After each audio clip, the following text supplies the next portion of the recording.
Hello, it's Joshua Cassidy, MC student at Trinity College Dublin in Intelligent Systems. Today I'm going to be talking to you about a semantic web paper. The title of the semantic web paper is Semi-Automatic Extraction and Validation of Concepts in Ontology Learning from Texts in Spanish. The motivation of this particular paper is that the Spanish language lacks conceptual databases to validate ontology structures as concepts and relations between them. Even when you do have a conceptual database to evaluate these ontology structures, the evaluation must be done manually by human experts. This is an issue because this limits the amount of tuning that you can do to the algorithms parameters, and also this prevents large-scale evaluations, as these evaluations would need to be performed manually and would be quite costly. So, additionally, 66.1% of the estimated 520 million Spanish speakers are on the internet, and this number has been increasing for the past 10 years. So the overview of the solution in this particular area is to evaluate abstract ontology structures through semantic clustering without the conceptual databases. This is applied to the Columbine-Iron conflict to extract and validate the ontology structures from Spanish. To perform this task, the paper is split into two stages.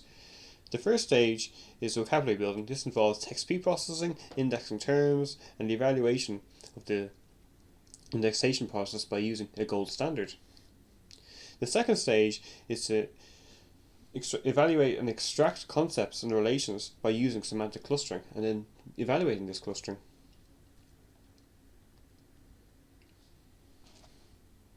So as you can see here, we have our methodology for the project, which is split into two stages. So we can see that we have our corpus of our Columbine armed conflict in Spanish, which is passed into the vocabulary building.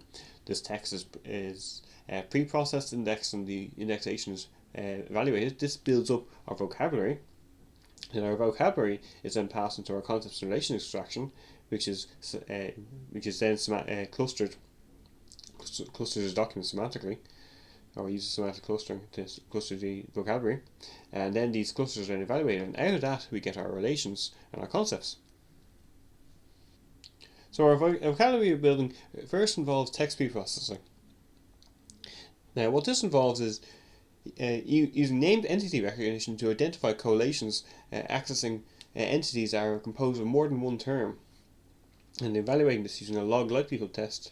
Sparse speech tagging is then used to filter out the words whose syntactic information is different from adjectives, nouns, and verbs, as these words are usually associated with terms that form concepts.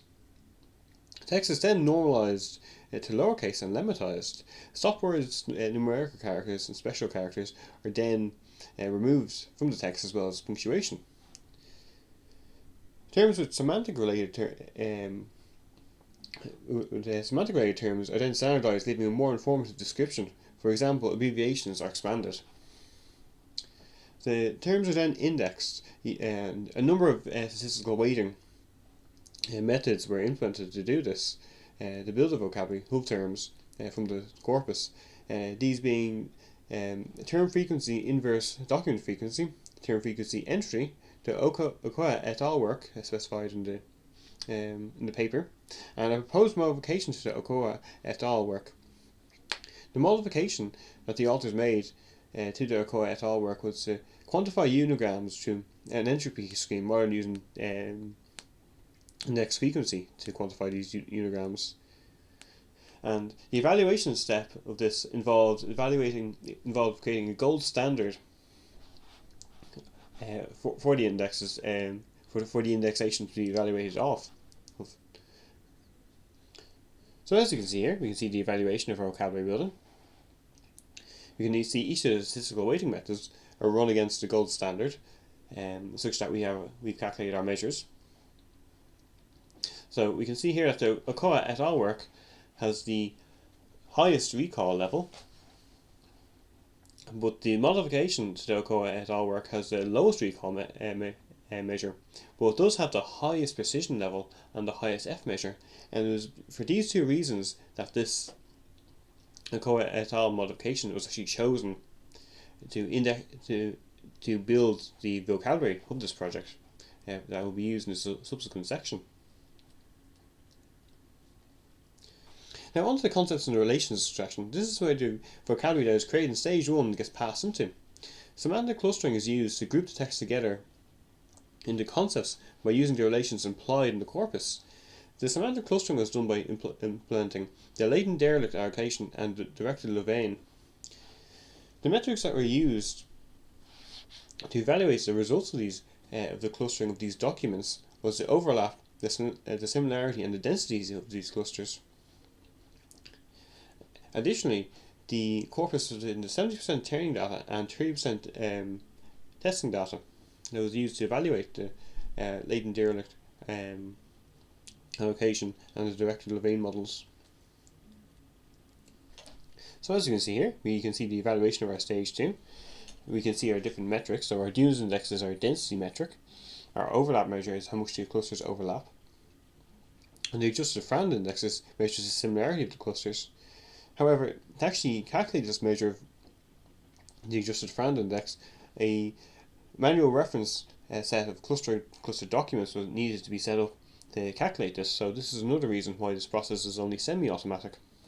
You can see our latent LDA model has the highest dune index, but the lowest overlap measure. And we can see our directed Louvain model, our hierarchy 3 and hierarchy 4. Both have very high dune indexes and very high overlap measures. And additionally, very high adjusted Frand indexes. So it's really between these two now, and the directed Louvain model at the hierarchy 3 was chosen because there's a much higher topic coherence than the directed Louvain model or hierarchy 4. So this means that the directed Louvain model at hierarchy 3 was thus used to generate the concepts and the relations of these documents. So what the authors considered a novel contribution is that they are the first ones to propose a computational proposal for the semi-automatic extraction of concepts and relations. And in addition, they are also the first ones to evaluate the concepts and relations by using semantic clustering in this domain. I found it very interesting that the only manual process that the authors actually needed to create to perform this analysis was to create the gold standards for the term indexation process to evaluate those, and also the manual referencing of cluster documents to calculate the adjusted Frand index. And really what I find interesting about this being the only manual process is that this provides a very cost-effective and large-scale solution for ontology learning without any need for these ontologies to be evaluated by experts. So what I think this paper tells us about the current state of the art in the semantic web is that ontologies can be constructed semi-automatically where there's actually no need for conceptual database to validate these abstract ontology structures, and without having to have manual evaluation that limits the parameter tuning and requires large-scale evaluations, and that really cuts out that cost. So thank you very much for listening to my presentation.